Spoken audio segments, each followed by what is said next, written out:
on my side. I do want to apologize for not joining you physically, but my wife is pregnant and I promised not to leave the country in the last 2 months of the pregnancy. So online it is. I'll talk you through the public land case in Flanders, but first some general introductions. Farmland market dynamics in Flanders, quite similar to the context of the Netherlands, of which Jan talked yesterday. In Flanders, we do have a poor research coverage on this topic, but we're working from ILVO with the Belgian Land Registry to get access to these data. But we do know that there has been a very strong and structural market value increase in farmland, way beyond the agricultural use value, twice the agricultural use value, and up to 3 or 4 times the use value. And you can see on the graph the context of strongly rising land prices. Why is that? This has been discussed yesterday by many other speakers. Context of capital logics. We do have very large shares of non-agricultural use and reuse of farmland and farmsteads in Flanders, in some local governments, up to 50% of all land zoned for agricultural purposes is not used by professional farmers, but by individuals for keeping horses, extending gardens, etc. Build-up of power and influence, and of course the context of the agricultural system itself, which is intensive and which needs to extensify sometimes due to policy regulations. Is that a problem, the context of highly rising land prices? Well, it depends a bit. It's definitely impossible to pay off with agricultural incomes. Recent report of a Belgian bank warns that we reach the point of the risk of overfinancing, because the agricultural income model no longer suffices to cover even the interests on loans for purchasing farmland. But still, that does not necessarily is an issue if farmers were able to access privately owned land through sustainable land use contracts. But that is, however, not the case either. Private land markets move towards short-term and expensive contracts. So why am I mentioning this? This is, of course, a reality, a context which is very difficult to reconcile with increasing sustainability in the agricultural sector, with generational renewal and the alignment of agricultural practice with policy and societal objectives. It rather creates a context to reach the exact opposite. So in that context, a lot of attention has grown for public farmland ownership. We do have a very rich context of farmland ownership in Belgium. I'm not able to talk you through this. But important to know is that this has been out there for centuries, but that in the last couple of decades, this really moved into the background and was not a topic of debate, societal debate or policy. And that changed in the last decade in some different phases. We had a high-profile lawsuit of an organic farmer against the sale of a big amount of public farmland to a Belgian billionaire. Which ended up in some kind of David versus Goliath struggle and really got a lot of press and societal attention. This moved into fierce criticism on the very small-scale pilot projects that do exist on publicly owned land, but which really contrast with the vast sale of public farmland at the very same time. And this was, for example, the case of Ghent, which has an award-winning food policy, some pilot projects, but was structurally selling out at a much faster scale. Last year we had an exhibition in the Ghent City Museum on the public land ownership, both the history, the current situation and the future of one public institution, and of which I had the honor of co-creating, which really reached a lot of people and was an important next step in the rediscovery of this issue. And last year we also had our institute's research on public farmland ownership. So we mapped for the very first time all the remaining public land ownership in Belgium, in Flanders and Brussels, and also the evolution in the last 2 decades.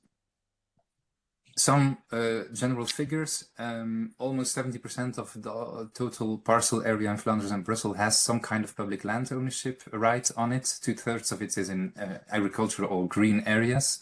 But also do have a look at the relative share of public land ownership in each land category. In agricultural areas, for example, it's around 7%, which is rather low compared to other land uses, and which reflects a bit the presence or the absence of a tradition of public institutions developing land policies or not. In terms of the evolution of the last 2 decades, we discovered that public institutions are very active on the land market. Public land ownership net increased by 10% in 20 years, yet only rarely for agricultural purposes, while you do see many other policies popping up, thinking of nature, water, industry and ports, mobility, housing, recreation, etc. But agricultural purposes were very, very absent. And what adds more to this is that the 2 public institutions that do own the vast share of this historical public land, farmland ownership, the public centers for social welfare in red in the figure, and the public religious institutions, those land holdings decreased structurally with more than 30% in the case of the public centers for social welfare.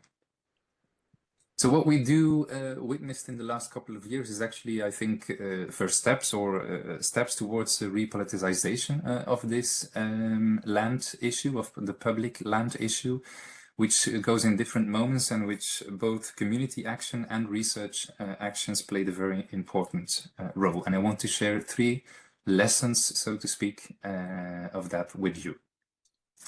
First thing, what has been really important in broadening the debate has been a focus from stretching a focus from plot level to farm level, because in debates on public land ownership and community land ownership as well, we tend to focus on very small individual parcels, while all of this public farmland is currently used by farmers, which also work on private land as well. And on average, we discovered that around 4 times as much private land is directly associated with the public land through the farms that use this land. And we wanted to know in our research at ILVO how many farmers in Flanders were in this situation of leasing more than 10% of public land ownership in their acreage. And the result was really striking, not only to us, but to many policy actors, to society at large, because this is the case for 1 in 5 existing professional farmers in Flanders. And this really helped shifting the debate from this focus on public land as opportunities for pilot projects here and there to public land as the foundation of 1 in 5 existing professional farms. This also gave us the opportunity to start to enter into a conversation with these farmers. And they explained, for example, how this public land has been synonymous with long-term tenure security for centuries, because those public institutions used to never sell and never die, and which really lay the foundation for sustainable farming and for generational transfer for the users. In recent decades turned this public land topic into the exact opposite. Now it is because of uncertainty and even anxiety amongst the farmers using the land, which actively hinders sustainability challenges and generational transfer. We really use these figures and these insights and the stories of farmers to interrogate citizens and also more particular urban dwellers on their land share, so to speak, their publicly owned land, by really confronting them with the reality that on the one hand, people are making clear that they want a more sustainable farming sector, but by giving up public land ownership, they actually create a context in which the exact opposite is about to happen. And so in the exhibition, by making portraits of these farmers, we brought this story to these other audiences. We made video portraits about current users, both older and newer farmers, and we gave them a platform to enter into conversations with policymakers and the general audience. Second thing I'd like to talk you through, and this is just a short message, but I think important also in many of the contexts that have been presented so far. In Flanders, the decline of public land ownership is sometimes, and by some, presented as an opportunity to expand community land ownership. So the idea of organic land funds, for example, buying up the land that the public authorities are selling. This is, I think, a dangerous idea because of many reasons. First of all, the speed of the sale of public farmland by community land funds is really worlds apart with how much land is being sold. And this is true in many, many international contexts. It also raises questions in terms of strategy for these community land funds, because by accepting this invitation, you legitimize the further sale of public land at a much faster pace.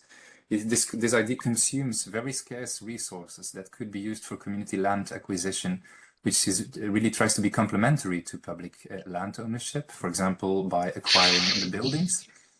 And it accepts the disintegration of functional farming units that exist today with both public and private land. And this reinforces newcomers' lock-in into small-scale horticulture. And the problem of a lack of infrastructure. Yes. I just wanted to let you know 4 minutes. Yeah, okay, thank you. But this brings me to the last point, regaining democratic control over the allocation of public farmland, which is not an unexplored, but I think still underutilized pathway to an improved access to land and more community control over land use. It's not because public land ownership today yields little or no return that it couldn't do in the future. And so here I'd like to refer to the brilliant book of Brett Christophers, who said that it's worth remembering that in a democratic system where the state is electorally accountable, public land ownership does at least preserve the possibility of the public having some kind of say over land use. This is sometimes a bit forgotten, I think, in communities, community initiatives mobilizing around land ownership.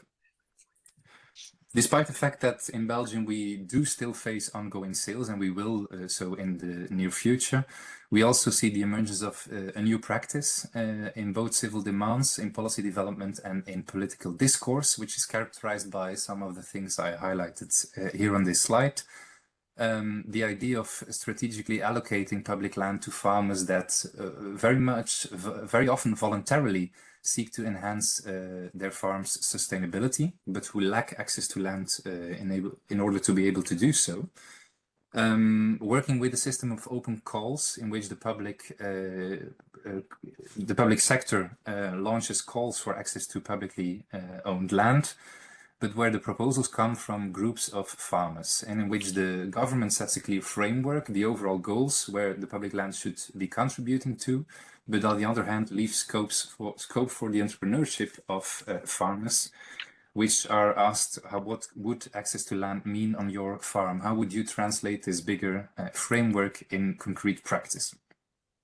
These new practices look for spillover effects onto associated private land in order to have a multiplication effect on public land allocation. And I'd like to strengthen here the importance of long-term land use contracts, because this system is absolutely not working if you use short-term land contracts. I'm not able to talk you through these 3 examples, but have a look at them. These are, I think, very recent, but beautiful examples of a very strategic allocation of publicly owned land. For example, in the case of Ghent, 5 hectares of lease-free land that was on which a call was launched. And unlike the previous call, Ghent didn't set a list of imperative criteria, but asked, do proposals. Please, farmers, send us proposals and make a connection on how our vision on agriculture for 2050 could relate, how your proposal relates to our overall vision, and translate it to your own farming context. Double Doel project, the second one, is another interesting example in which the government itself needs to reverse the steep decline of the marsh area, which needs dedicated agricultural measurements, and it could have done it itself on publicly owned land, but it rather chose to offer the publicly owned land to farmers who were willing to participate with own land in measures for this marsh area. And the result was that we had an enlarged area of measures, both private land and public lands. Very similar story in Isenberge, with a massive flooding problem, where we also looking with the Flemish Land Agency into measures that could support farmers that want to take soil and water measures on their own land, and which are compensated not in money, but in access to land in return. And this also feeds into debates on do we have to do a second round of this call in this region? Can we implement similar projects in other regions? Can we set up a regional land allocation policy in which local authorities that do not have the capacities themselves for setting up these kind of processes can participate with their own land holdings? And in the near future, we will also explore linkages of this topic with risk management in the context of climate crisis and the fact that public finances are challenged very much by these climate crises, and that giving farmers access to land instead of paying them out in context of natural disasters might also be a way to keep public finances under control. So this just to give you an idea of the kind of projects we're currently developing. That's it from my side, and I'm very much looking forward to any questions or contacts later on through email. Thank you.